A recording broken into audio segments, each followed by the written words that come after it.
ഇനി 500 കൊല്ലം ഇസ്ലാമിൻ്റെതാ ബദൽ. 21-ാം നൂറ്റാണ്ടിന്റെ പ്രായപൂർത്തിയത്തിനോടുകൂടി ലോകത്ത് പലതും സംഭവിച്ചേക്കാം.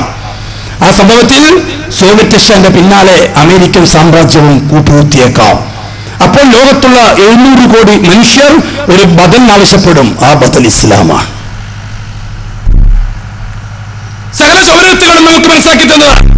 ഏത് ഇസ്ലാം?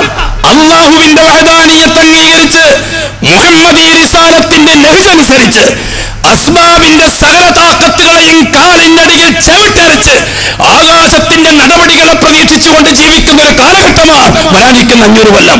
ആ കാലഘട്ടത്തിലായിരിക്കും ഹസ്രത്ത് ഈസാ അലൈഹിസ്സലാത്തു വസ്സലാമിന്റെ വരവ്. എന്തിന്? ആ രാജപാതയിൽ നായകനാവാൻ. കളിക്കാനിരിക്കുന്നേ ഉള്ളൂ, കളിച്ചതൊന്നല്ല കളി. ഇവിടെ കളിക്കാൻ ഇരിക്കുന്ന കളി.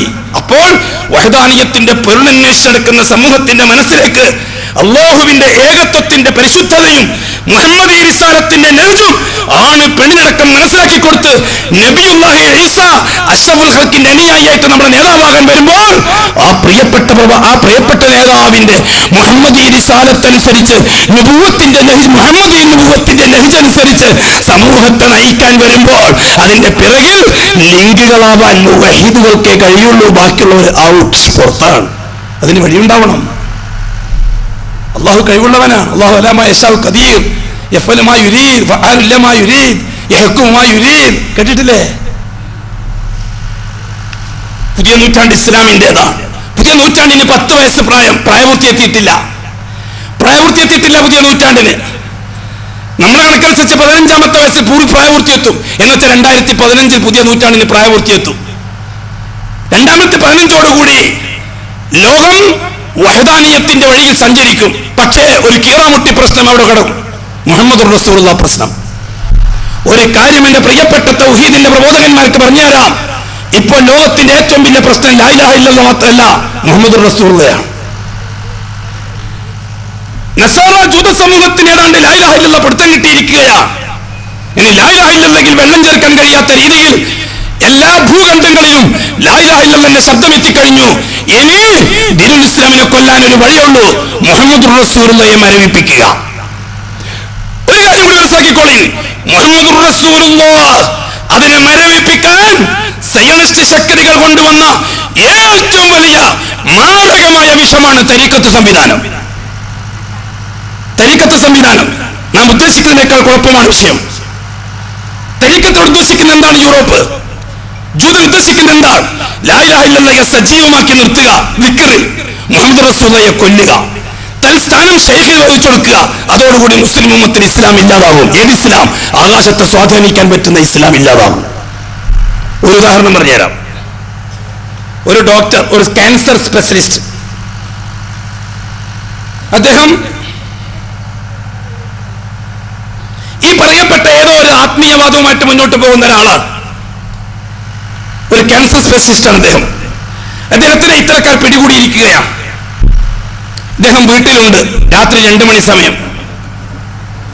ആരോ കോളിംഗ് ബെൽ അടിച്ചു. വാതിൽ തുറന്നു നോക്കിയപ്പോൾ ഒരു ഓട്ടോറിക്ഷ, 2 പെണ്ണുങ്ങളും, ഒരു കിളവി, ഒരു ബാല്യക്കാരത്തിയും. ബാല്യക്കാരത്തിന്റെ അമ്മയാണത്. ഹരിജൻ കോളനിയിൽ നിന്ന് വന്നതാണ്. ക്യാൻസർ രോഗം പിടിപെട്ടിട്ട് ആ തള്ള അലമുറ കൊണ്ടിട്ട് സഹിക്കാൻ കഴിയാഞ്ഞിട്ട് കൂട്ടിയിട്ട് വന്നതാണ്.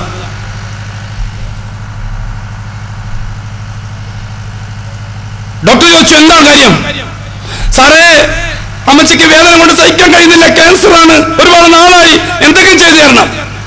ഈ ഡോക്ടർ പറഞ്ഞു രോഗിയോട്, അടുത്ത ഹോസ്പിറ്റലിലേക്ക് പോ, എനിക്ക് തഹജ്ജുദ് നിസ്കരിക്കേണ്ട സമയമാണ്, എനിക്ക് ദിക്ർ ചെയ്യേണ്ട സമയമാണ്. വാതിൽ കൊട്ടിയടിച്ചു. ഡോക്ടർ മുസല്ല വിരിച്ച് നിസ്കാരപ്പായിലേക്ക് പോയി. ഈ രോഗി ഓട്ടോറിക്ഷയുമായിട്ട് കരഞ്ഞുകൊണ്ട് മടങ്ങി. വഴിയിൽ ആ അമ്മമ്മ മരിച്ചു. അതെ, മുഹമ്മദുർ റസൂലുള്ളാഹി മരിച്ചു. ഡോക്ടർ മരിപ്പിച്ചു. ഇവിടെ സംഭവിച്ചെന്താ? ജൂതൻ ജയിച്ചു. ഈ മുസ്ലിമായ ഡോക്ടർ ആ രോഗിയെ ആ സമയത്ത് പരിശീലിച്ചിരുന്നുവെങ്കിൽ, പരിശീലിപ്പിക്കാൻ പാടില്ല, ശുശ്രൂഷിക്കാൻ പാടില്ല. എന്തിന്? ഇതാണ് ഇസ്ലാം എന്ന് ലോകത്തിന് പറയാൻ ഈ ഡോക്ടർ ഉദാഹരണമാണ്. ഇതാണ് ഇസ്ലാം എന്ന് ലോകത്തിന് പറഞ്ഞു കൊടുക്കാൻ ഈ ഡോക്ടർ ഉദാഹരണമാണ്. ആ കുടുംബത്തിന് പറയാം ലോകത്തോട്, ഇതാണ് ഇസ്ലാം, ആർക്ക് വേണം ഈ ഇസ്ലാം എന്ന്. ഇതാണ് തരീഖത്തിലൂടെ ലോകം കാണുന്നത്. മറിച്ച് ലാ ഇലാഹ ഇല്ലല്ലാഹയോടൊപ്പം മുഹമ്മദുർ റസൂൽ യാഥാർത്ഥ്യമാക്കാൻ മെനക്കെട്ട രാജവാദികൾ സഞ്ചരിക്കുന്ന മുവഹിദുകൾ, ഹബീബായ മുത്തിന്റെ റിസാലത്ത് ജീവിതമാണെന്ന് പഠിച്ചവർ രാത്രി 2 മണി സമയത്ത് എഴുന്നേൽക്കുകയാ അല്ലാഹുവിനോട് ചോദിക്കാൻ, പരാതിപ്പെടാൻ. തതജാഫാ ജുനൂബുഹും അനിൽ മളാജി യദഊന റബ്ബഹും ഖൗഫൻ വതമഅ വമിമ്മാ റസഖ്നാഹും യുൻഫിഖൂൻ. ഡോക്ടർ എഴുന്നേറ്റു, മുസല്ല വിരിച്ചു, നിസ്കരിക്കാൻ വേണ്ടി കൈകെട്ടാൻ പോന്നേ ഉള്ളൂ.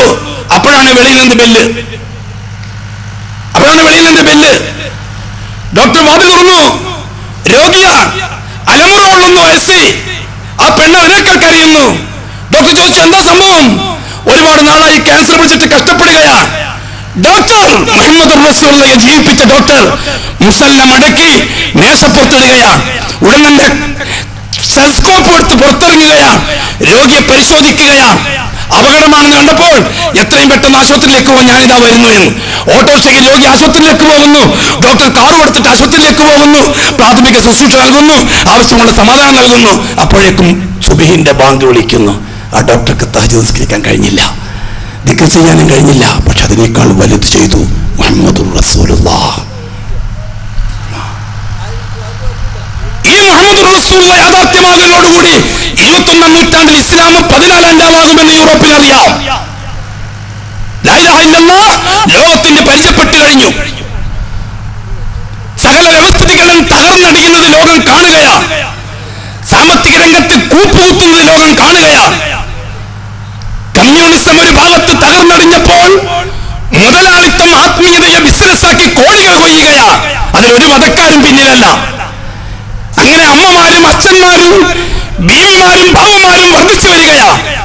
ഇത് വിഷമത്തോടുകൂടി ലോകത്തുള്ള ബുദ്ധിജീവി നോക്കിക്കാണുകയാ. ഈ അവസരത്തിൽ മുഹമ്മദുർ റസൂലുള്ളാഹ് കടന്നു വന്നാൽ ഭൂലോകത്തിന്റെ ചെങ്കോൽ മുവഹിദുകളുടെ കയ്യിലേക്ക് പോകുമെന്ന കാര്യത്തിൽ സംശയിക്കാനില്ല. അത് തകർക്കാനുള്ള വഴിയെന്താണ്? മുഹമ്മദുർ റസൂലുള്ളാഹിയെ മരവിപ്പിക്കലാണ്. അതിനുവേണ്ടി സൈനിസം ഉണ്ടാക്കി തീർത്ത ശക്തിയാണ് തരീഖത്തി ശക്തി. അതിന്റെ കേന്ദ്രങ്ങളുമായി ബന്ധപ്പെട്ട് നമുക്കത് മനസ്സിലാക്കാൻ സാധിക്കും. സിമ്പിളായിട്ടൊരു സാധാരണക്കാരൻ ചോദിച്ചാൽ മതി, നിങ്ങളുടെ മജ്‌ലിസിൽ ചർച്ച ചെയ്യുന്ന വിഷയം എന്താ? അപ്പൊ അവര് പറയും, അല്ലാഹുവാണ്, ദിക്ർ ചെയ്യേണ്ട രീതിയാണ്, തസ്ബീഹ് ചെയ്യേണ്ട രീതിയാണ്. മുഹമ്മദുർ റസൂലുള്ളാഹിയെ പറ്റി എന്താണ് ചർച്ച? നോ.